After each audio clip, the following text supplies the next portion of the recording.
In this video, i-discuss ko sa inyo yung examples ng sum and product of the roots of quadratic equation. So, may dalawa tayong examples dito. Una, find the sum and the product of the roots of 2x squared plus 8x minus 10 equals 0. So, unang gagawin natin is we are going to find the values of A, B, and C. So, A here is 2, B is 8, and C is negative 10. Then, we are going to substitute these values sa ating formula ng sum of the roots, which is negative B over A.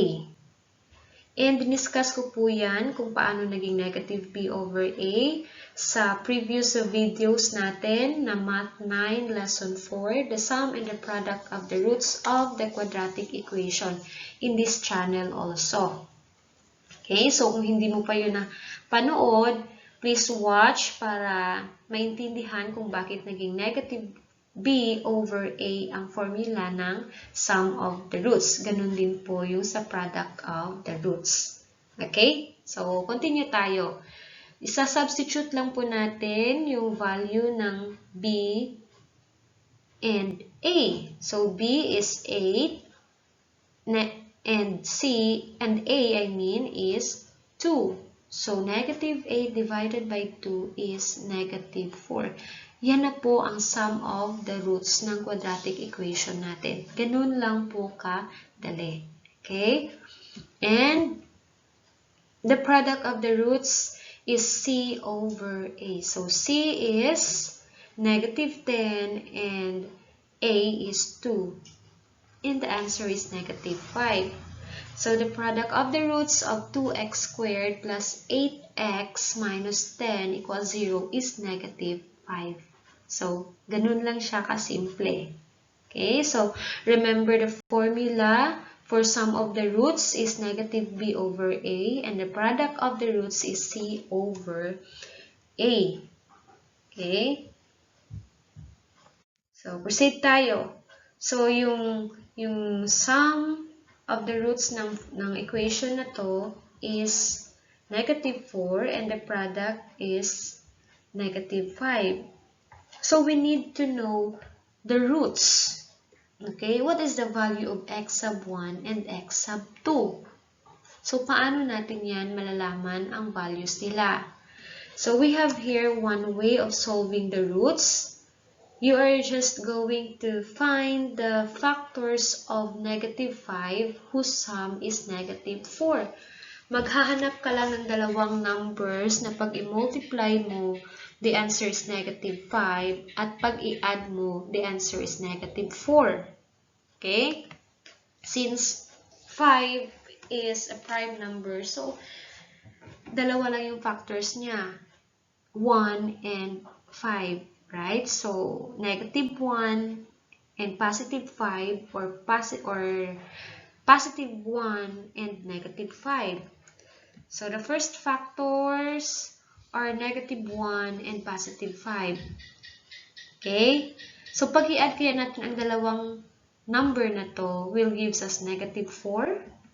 Hindi. So, negative 1 plus positive 5 is positive 4. So, hindi ito yung hinahanap natin na dalawang number.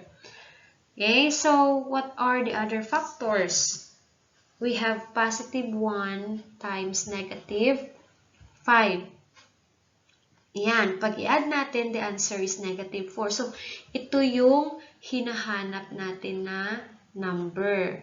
We have, pag i-multiply natin, the answer is negative 5. At pag i-add natin, the answer is negative 4. So, therefore, yung roots natin is 1. Yung isang factor niya, and the second root natin is negative 5. Ganun lang po. So, i-check natin yung sum of the roots. X sub 1 plus x sub 2 and yung product of the roots, x sub 1 times x sub 2. Yung x sub 1 natin is negative is 1 plus negative 5. And that is negative 4. And yung product of the roots natin is, yung x sub 1 is 1 and x sub 2 is negative 5. 1 times negative 5, the answer is negative 5. So, tama po yung computation natin. Ayan. So, negative 4 yung sum of the roots and negative 5 yung product of the roots.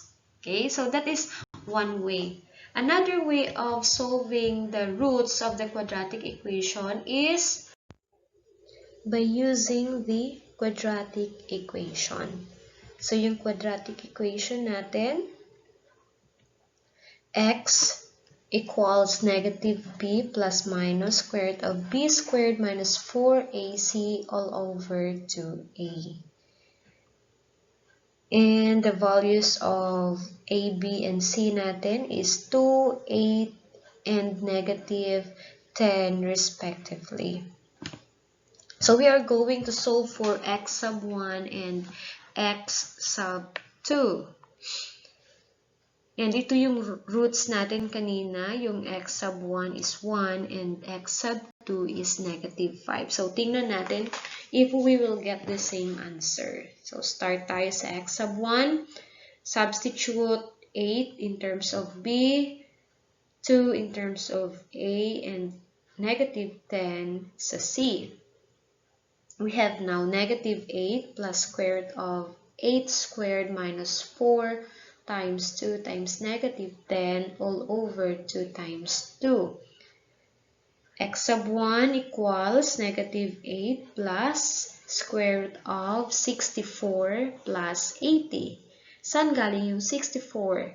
It came from 8 squared or 8 times 8 equals 64. And yung 80 naman ay galing sa negative 4 times 2 is negative 8. So, negative 8 times negative 10, that is positive 80. Over 2 times 2 is 4. Okay? Then, x sub 1 equals negative 8 plus square root of 144. Yung 144 naman galing dun sa radicand na 64 plus 80. And that is 144 over 4.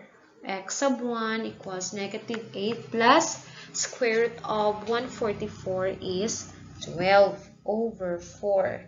We have now x sub 1 equals negative 8 plus 12 is 4 divided by 4 and that is 1. So, tama po. Okay? Yung x sub 1 natin is equal to 1.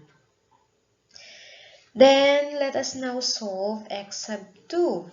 Tingnan natin if we will get negative 5 as our answer. X sub 2 is negative 8 minus square root of 8 squared minus 4 times 2 times negative 10 over 2 times 2.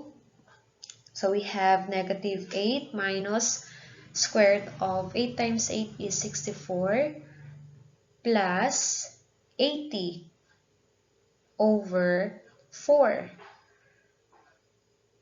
Negative 8 minus square root of 144 over 4. X sub 2 equals negative 8 minus square root of 144 is 12 over 4. X sub 2 equals negative 8 minus 12 is negative 20 divided by 4. The answer is negative 5. So, correct. Okay, so proceed tayo sa example number 2. Use the values of a, b, and c in finding the roots of the quadratic equation x squared plus 7x minus 18 equals 0. So, find the values of a, b, and c. A is 1, b is 7, and c is negative 18. Then, find the sum of the roots using the formula negative b over a. So, b natin is 7. Copy lang natin yung negative. Then, palitan yung b ng 7. Ganun din yung a. palitan ng 1. Kaya nagiging 7 divided by 1, the answer is 7. And yan yung sum of the roots ng quadratic equation natin na x squared plus 7x minus 18 equals 0. Okay? Yung product of the roots naman is c over a. So, ang c natin is negative 18 and yung a is 1. So, negative 18 divided by 1 is negative 18. So, ayan. Sobrang dali po niya. Basta, tandaan lang natin yung formula ng sum of the roots and the product of the roots. Okay? This time, let us find the value of x sub 1 and x sub 2, yung roots nila. Okay? So, just find the factors of negative 18 whose sum is negative 7. Yung factors ng negative 18, negative 1 times 18 is negative 18. Ano pa? Pwedeng baliktarin yung sign nila. Pwedeng positive 1 times negative 18. Negative 18 pa rin yung product. Negative 2 times 9 is negative 18. 2 times negative 9 is still negative 18. What else? We have negative 3 times 6. 3 times negative 6. Okay? Yun. Now, yung hinahanap natin is numbers na pag i-multiply natin, dalawang numbers na pag i-multiply natin is negative 18 at pag i-add natin, the answer is negative 7. So, try natin i-add yung mga factors na to. Negative 1 plus 18 is positive 17. Positive 1 plus negative 18 is negative 17. Negative 2 plus 9 is positive 7. Positive 2 plus negative 9 is negative 7. Negative 3 plus 6 is positive 3 and 3 plus negative 6 is negative 3. So, ano yung dalawang numbers na pag i-add natin, pag i-multiply natin is negative 18 and pag i-add natin is negative 7. That is positive 2 and negative 9. Okay. Kaya yung 2 and 9, yan yung roots natin. Negative 9, I mean. So, we have the roots of the quadratic equation. X squared plus 7x minus 18 equals 0 or 2 and negative 9. Pwede po silang magbaliktad na yung x sub 2 natin is 2 and yung x sub 1 natin is negative 1. Ganun lang po siya kadali. And if you have questions, comment lang po sa comment box and try ko pong sagutin kayo. Okay, so thanks for watching and God bless. Bye!